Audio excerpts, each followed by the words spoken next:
of wine, a homer of seed, only an ephah of grain.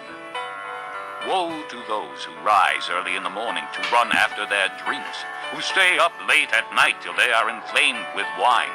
They have harps and lyres at their banquets, tambourines and flutes and wine, but they have no regard for the deeds of the Lord, no respect for the work of his hands. Therefore my people will go into exile for lack of understanding. Their men of rank will die of hunger, and their masses will be parched with thirst. Therefore the grave enlarges its appetite, and opens its mouth without limit. Into it will descend their nobles and masses with all their brawlers and revelers. So man will be brought low, and mankind humbled, the eyes of the arrogant humbled. But the Lord Almighty will be exalted by his justice, and the holy God will show himself holy by his righteousness. Then sheep will graze as in their own pasture. Lambs will feed among the ruins of the rich. Woe to those who draw sin along the cords of deceit and wickedness as with cart ropes. To those who say, "Let God hurry. Let him hasten his work so we may see it. Let it approach. Let the plan of the Holy One of Israel come so we may know it." Woe to those who call evil good and good evil, who put darkness for light and light for darkness, who put bitter for sweet and sweet for bitter. Woe to those who are wise in their own eyes and clever in their own sight. Woe to those who are heroes at drinking wine and champions at mixing drinks, who acquit the guilty for a bribe but deny justice to the innocent. Therefore, as tongues of fire lick up straw, and as dry grass sinks down in the flames, so their roots will decay, and their flowers blow away like dust. For they have rejected the law of the Lord Almighty, and spurned the word of the Holy One of Israel. Therefore the Lord's anger burns against his people.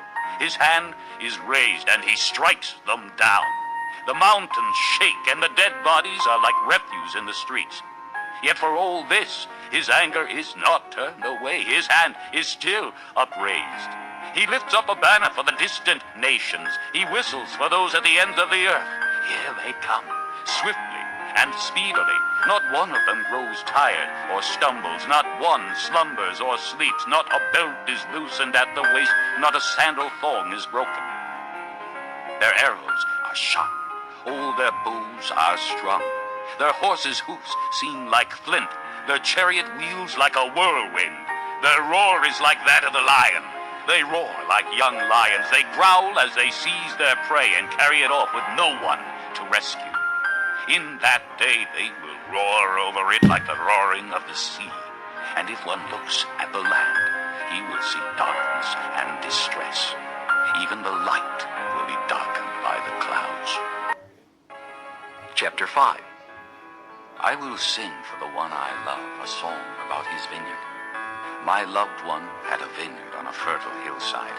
He dug it up and cleared it of stones and planted it with the choicest vines. He built a watchtower in it and cut out a winepress as well. Then he looked for a crop of good grapes, but it yielded only bad fruit. Now you dwellers in Jerusalem and men of Judah, judge between me and my vineyard. What more could have been done for my vineyard than I have done for it? When I looked for good grapes, why did it yield only bad? Now I will tell you what I am going to do to my vineyard. I will take away its hedge, and it will be destroyed. I will break down its wall, and it will be trampled. I will make it a wasteland, neither pruned nor cultivated, and briars and thorns will grow there. I will command the clouds not to rain on it. The vineyard of the Lord Almighty is the house of Israel, and the men of Judah are the garden of his delight. And he looked for justice, but saw bloodshed, for righteousness, but heard cries of distress. Woe to you who add house to house and join field